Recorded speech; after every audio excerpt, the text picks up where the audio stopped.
Hey everyone, ready for a deep dive into living longer and happier? We're tackling the Japanese idea of Ikigai today. It's a really powerful concept. It's about finding what makes your life worth living. And this isn't just, for people who've already lived a long life. It's for all of us right now. Yeah, exactly. We're talking about finding that spark no matter your age. For this deep dive, we're using two main sources.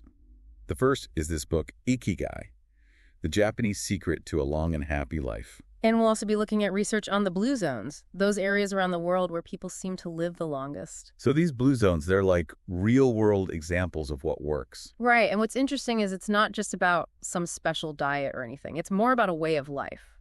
Okay, so let's get into Ikigai itself. I know it's often explained as finding your passion or like the thing you love. It is that, but it's also more, it's about your reason for being, your reason to get up in the morning. The book actually shares some great examples. One that really stood out to me was Jeanne Calment. She lived to be 122. Oh yeah, she's amazing. Think about that. She was still riding her bike past 100. I know, living on her own till 110, and get this, she quit smoking at 120. Wow. Makes you wonder if there's something to be said for, living life on your own terms.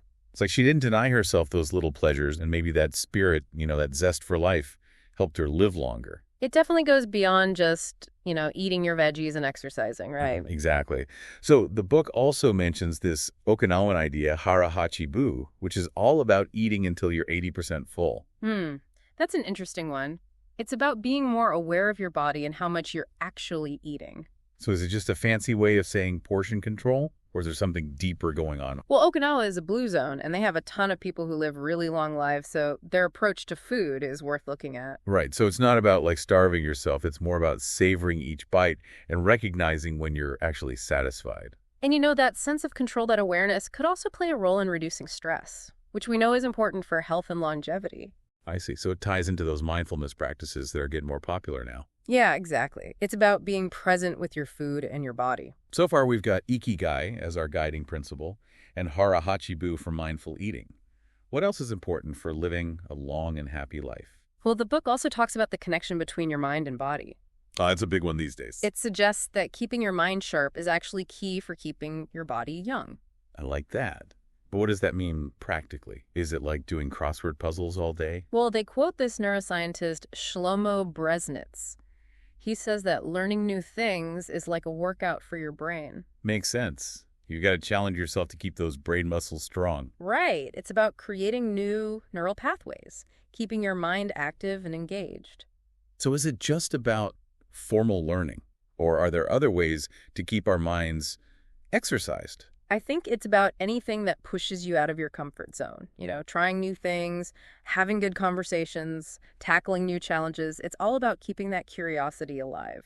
So it's not about becoming a trivia expert. It's more about having that willingness to learn and grow throughout life. Exactly. And that open mindset can make a big difference. I love that. So we're learning and growing and trying new things while eating mindfully, and all guided by our own personal Ikigai. Sounds like a pretty good recipe for a long and happy life, if you ask me. I agree with you there. Now, I'm really curious to see how these ideas play out in a real blue zone. Me too. I think we're ready to head to Okinawa. Let's go. Okay, so we're diving into Okinawa, a real-life blue zone where better to see Ikigai in action. Right. Exactly. And the book really brings this village Ogimi to life. It's known for having a lot of centenarians. And they do a great job of not making it seem like some kind of perfect paradise. Yeah, it's not about portraying it as this unattainable utopia. It's more about showing us how these people live their everyday lives. Right, and how those everyday things, gardening, fishing, spending time with friends, how those contribute to longevity. I was fascinated by their moai, these social support groups.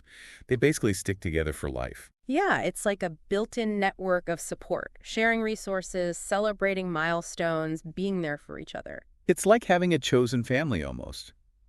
And it makes you think about how important those social connections are as we age. Definitely. Having those strong bonds can help buffer against stress and loneliness as we get older. And then there's the food. They have this slow food culture using fresh local ingredients. It's so different from our fast food world. It is. And it's not just what they eat, but how they eat too. It's about taking the time to appreciate the food, savoring each bite. It really ties back to that hara-hachi-bu principle we talked about. It does. It's all connected, the food, the community, the mindful way of life. And these things aren't unique to Okinawa, right? They're themes that pop up in all the blue zones. Exactly. The research shows that strong social ties, a sense of purpose, healthy habits, these are all key ingredients for longevity. So it's not just about living in some special place. We can apply these principles to our own lives. Absolutely. And that's where Ikigai comes in. When you have that reason to get up in the morning, that sense of purpose. It gives you the motivation to take care of yourself, to nurture those relationships, to face challenges with resilience. It really does. It's about adding life to your years, not just years to your life. Okay, so we've got this big picture view, purpose connection, mindful living. Mm.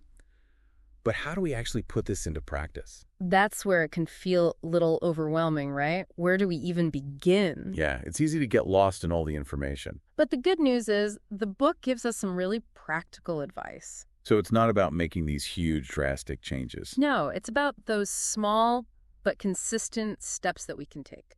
Can you give us some examples, like what are some things we can start doing today? Well, first off, movement. Make sure you're getting enough physical activity, even if it's just a short walk each day. Okay, so get moving. And we can also revisit hara-hachi-bu. Right. Exactly. Being more aware of how much we're eating, paying attention to our body's signals. And what about social connections? How can we strengthen those? Spend quality time with loved ones. Join a group that interests you. Volunteer in your community. It's about actively nurturing those bonds. So it's about reaching out, engaging with others. And what about those mental workouts? Keep learning. Pick up a new hobby. Read challenging books. Have those stimulating conversations that make you think. So keep that curiosity alive. Yeah. And don't forget about nature. Oh, that's a good one. Spending time outdoors can do wonders for your well-being. Even a few minutes each day can make a difference. These are all such simple things, but they can really add up over time. They can. And the key is to find what works for you, what resonates with your own Ikigai. Because there's no one right way to do this right. Exactly. It's about making those conscious choices. That's what matters. Choices that support our physical, mental, and emotional well-being, and ultimately help us live longer and happier lives. And as we wrap up part 2 of this deep dive, Yeah. I'm curious, what's resonating with you the most? What are you going to take away from this? Wow. We've covered a lot of ground in this deep dive. We explored Ikigai, learned about the habits of people living in those blue zones. Yeah, we even took a virtual trip to Okinawa to see how these ideas come to life. Now it's time to bring it all home. How can we take these ideas and apply them to our own lives? Right, because it's one thing to learn about Ikigai, but it's another to actually live it. So what really resonated with you during this deep dive? Was there anything that sparked an aha moment? I think for me, it's just the reminder that there's no one-size-fits-all approach to this. You mean there's no magic formula for a long and happy life? Exactly. It's about finding what works for you, what aligns with your own unique Ikigai. That makes sense.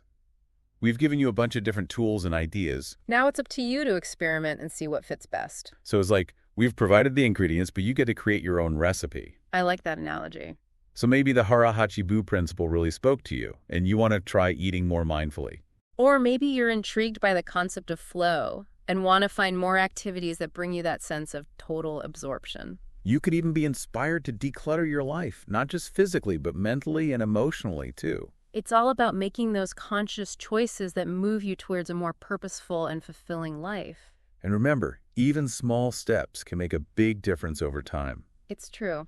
There's this great quote by Viktor Frankl. It says, "Man's search for meaning is the primary motivation in his life." I love that. It reminds us that we're all searching for something to give our lives meaning and direction. And Ikigai can help us find that meaning, that reason for being. It's about connecting with something bigger than ourselves, finding joy in the simple things, living with intention.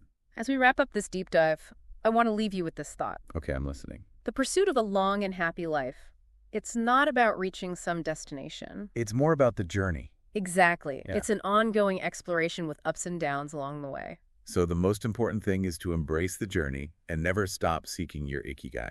I think that's a great way to put it. And remember, don't be afraid to try new things and adjust your course as you go. Thanks for joining us on this deep dive into Ikigai. We hope you learned something new and feel inspired to live a life filled with purpose and joy. It's been a pleasure exploring these ideas with you all.